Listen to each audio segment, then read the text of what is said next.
এই দেশের শান্তি শৃঙ্খলা রক্ষার দায়িত্ব খালি সেনাবাহিনীর না।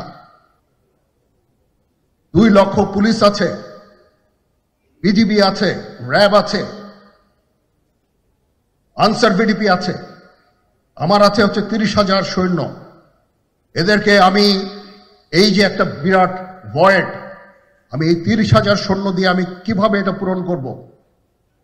30,000 থাকে, আবার 30,000 চলে যায় ক্যান্টনমেন্টে, আরো 30,000 আসে। এটা দিয়ে আমরা দিন রাত আমরা চেষ্টা করে যাচ্ছি। এখানে যে সমস্ত উচ্ছৃঙ্খল কাজ হয়েছে সেটা আমাদের নিজস্ব তৈরি, এটা আমাদের নিজস্ব ম্যানুফ্যাকচার, আমরা নিজস্ব এইগুলো তৈরি করেছি। এই বিপরীতমুখী কাজ করলে কেসে কখনো শান্তি শৃঙ্খলা আসবে না। এই জিনিসটা আপনাদের মনে রাখতে হবে। তদন্ত কমিশন হচ্ছে আবার একটা, আমাদের সর্বদা আমরা চেষ্টা করব তদন্ত কমিশনকে সহায়তা করতে। যে ধরনের সাহায্য সহযোগিতার প্রয়োজন হয় আমরা করব। আমরা দেশে একটা ফ্রি, ফেয়ার অ্যান্ড ইনক্লুসিভ একটা ইলেকশনের জন্য দিকে ধাবিত হচ্ছে, এবং তার আগে যে সমস্ত সংস্কার করা প্রয়োজন অবশ্যই সরকার সেদিকে খেয়াল করবেন।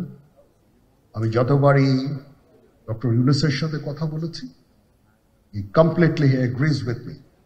There should be free, fair and inclusive election, and that election should be within December or close to that. যেটা আমি এর প্রথমেই বলেছিলাম যে 18 মাসের মধ্যে একটা ইলেকশন। আমার মনে হয় যে সরকার সেদিকেই ধাবিত হচ্ছে। ডক্টর ইউনূস যথাসাধ্য চেষ্টা করে যাচ্ছেন এই দেশটাকে ইউনাইটেড রাখতে, কাজ করে যাচ্ছেন উনি। ওনাকে আমাদের সাহায্য করতে হবে, উনি যেন সফল হতে পারেন সেই দিকে আমরা সবাই চেষ্টা করব। আমরা একসাথে ইনশাআল্লাহ কাজ করে যাব। আসেন আমরা নিজেদের মধ্যে মারামারি কাটাকাটি না করে আমরা ইউনাইট আওয়ারসেলস, দেশ জাতি যেন একসাথে থাকতে পারি সেদিকে আমাদের কাজ করতে হবে। আমাদের মধ্যে মতের বিরোধ থাকতে পারে, চিন্তা চেতনার বিরোধ থাকতে পারে, কিন্তু দিন শেষে যেন আমরা সবাই দেশ এবং জাতির দিকে খেয়াল করে আমরা যেন এক থাকতে পারি। তাহলে এই দেশটা উন্নত হবে, এই দেশটা সঠিক পথে পরিচালিত হবে। না হলে আমরা আরো সমস্যার মধ্যে পড়তে যাব। বিশ্বাস করেন, we don't want to head, ওইদিকে আমরা যেতে চাই না। আমি আপনাদের সতর্ক করে দিচ্ছি, পরে বলবেন যে আমি সতর্ক করিনি। আমি আপনাদের সতর্ক করে দিচ্ছি,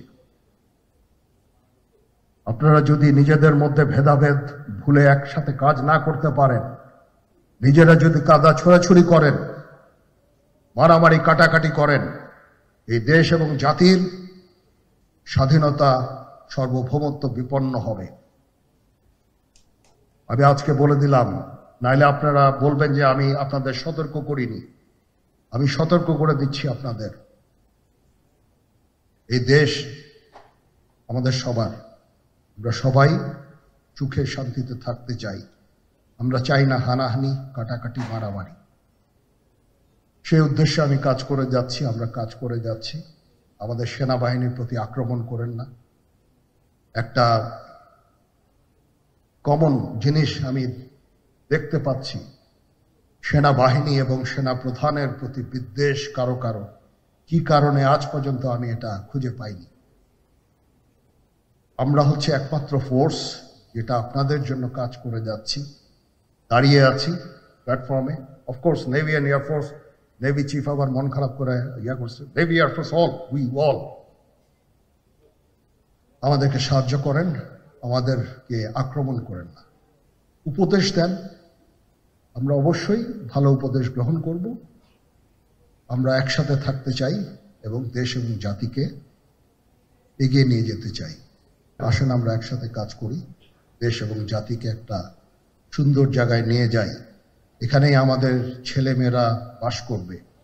তাদের জন্য এমন কোনো স্থান আমরা রেখে না যাই যেখানে হানাহানি, কাটাকাটি, মারামারি হবে।